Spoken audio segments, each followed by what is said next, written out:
রাজশাহীর ছোট্ট এক শহর। সন্ধ্যার সময় মসজিদের মিনার থেকে আজানের ধ্বনি ভেসে আসছে। রাস্তার পাশে হালকা বৃষ্টি, বাতাসে কদম ফুলের গন্ধ।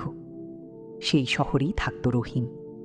চোখে স্বপ্ন ছিল, কিন্তু জীবনে ছিল অনেক দায়িত্ব।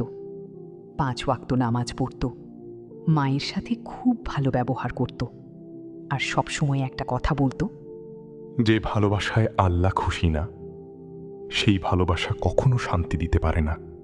রহিম প্রতিদিন বিকেলে মাদ্রাসার পাশের রাস্তা দিয়ে যেত, আর সেখানেই প্রথমবার সে দেখেছিল সাফাকে। কালো বোরকা, শান্ত চোখ, আর মুখে অদ্ভুত এক নূর।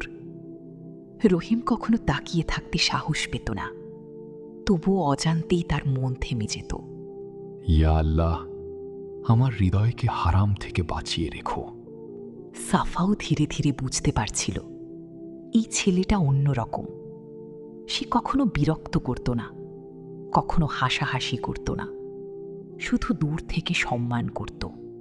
আম্মু, একটা ছেলে প্রতিদিন এই রাস্তা দিয়ে যায়। কোন ছেলে? সাদা পাঞ্জাবি পরে, মাথা নিচু করে হাঁটে। ও রহিম। ছেলেটা খুব ভালো। মসজিদের ইমাম সাহেবও অনেক প্রশংসা করেন। একদিন প্রচণ্ড বৃষ্টি হচ্ছিল। মাদ্রাসা ছুটি হয়ে গেছে, সবাই চলে গেছে। শুধু সাফা একা দাঁড়িয়েছিল রাস্তার পাশে। তার হাতে কোনো ছাতা ছিল না। ঠিক তখন দূর থেকে রহিম এগিয়ে এলো। তার হাতে ছোট্ট একটা কালো ছাতা। আপনি চাইলে এটা নিতে পারেন। তাহলে আপনি? আমি ভিজে চলে যেতে পারবো, কিন্তু আপনি অসুস্থ হলে খারাপ লাগবে। সাফার বুকটা কেঁপে উঠল। এটাই ছিল তাদের প্রথম কথা। না কোনো প্রেমের ডায়লগ, না কোনো সম্পর্কের প্রস্তাব, শুধু সম্মান। আপনি সবসময় এত চুপচাপ থাকেন কেন? কারণ আমি কাউকে লুকিয়ে ভালোবাসতে চাই না। মানে? যেদিন বলবো, সেদিন আপনার বাবার সামনে দাঁড়িয়ে বলবো। সাফা কিছু বলতে পারল না। তার চোখে পানি জমে উঠল। সেদিন রাতে তাহাজ্জুদের নামাজে দুজনেই একজনের নাম নিয়ে দোয়া করেছিল। সময় যেতে লাগল, কিন্তু তাদের মাঝে কোনো সম্পর্ক হলো না। না ফোন নম্বর, না মেসেজ, না দেখা করার অজুহাত। কারণ তারা দুজনেই জানত, হারাম পথে শুরু হওয়া ভালোবাসা কখনো বরকত আনে না। হঠাৎ একদিন রহিম ঢাকায় চলে গেল চাকরির জন্য। চলে যাওয়ার আগে শেষবারের মতো মাদ্রাসার রাস্তার দিকে তাকিয়েছিল, কিন্তু সেদিন সাফাকে দেখা যায়নি। ইয়া আল্লাহ, যদি সে আমার জন্য ভালো হয়, তাহলে একদিন তাকে হালালভাবে ফিরিয়ে দিও। ঢাকায় গিয়ে রহিম অনেক কষ্ট করত। ছোট্ট একটা চাকরি, কম বেতন, তবু প্রতিদিন নামাজের পর একটা দোয়া করত। আমি তাকে চাই, কিন্তু আপনার সন্তুষ্টির মাধ্যমে। আম্মু, কেন জানি মনে হয় কেউ একজন দোয়া করছে আমার জন্য। যদি ভালো কেউ হয়, আল্লাহ ঠিকই মিলিয়ে দেবেন মা। রাতে জানালার পাশে বসে সাফা আকাশের দিকে তাকিয়ে থাকত।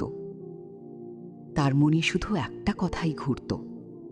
চোখে প্রেম ছিল, কিন্তু সম্পর্ক ছিল না। 2 বছর পর এক বিকেলে সাফার বাবা ঘরে এসে ডাকলেন। মা, একটু এদিকে আয়। জি আব্বু। আজ একজন ছেলে এসেছে, কি? রহিম। এই নামটা শুনে সাফার হাত কাঁপতে শুরু করল। চোখে পানি চলে এলো। ছেলেটা বলেছে সে কখনো তোমার সাথে হারাম সম্পর্কে জড়ায়নি। আজ সে তোমাকে সম্মানের সাথে চাইতে এসেছে। সেদিন রহিম সাদা পাঞ্জাবি পরে বসেছিল, চোখে আগের মতোই শান্তি।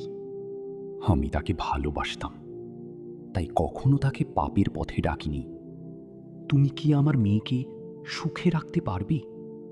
ইনশাআল্লাহ। আমি তাকে ভালোবাসার আগে সম্মান করতে শিখেছি।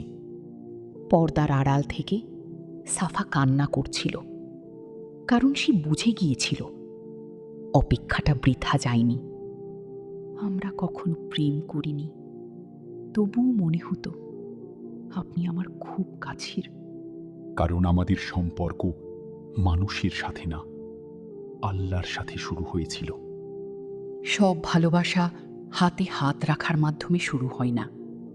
কিছু ভালোবাসা হয় দোয়ায়, কিছু ভালোবাসা হয় অপেক্ষায়, আর কিছু ভালোবাসা চোখে প্রেম রেখেও সম্পর্ক ছাড়া বেঁচে থাকে। কিন্তু যখন সেই ভালোবাসা হালালভাবে পূর্ণতা পায়, তখন সেটাই পৃথিবীর সবচেয়ে সুন্দর অনুভূতি হয়ে যায়।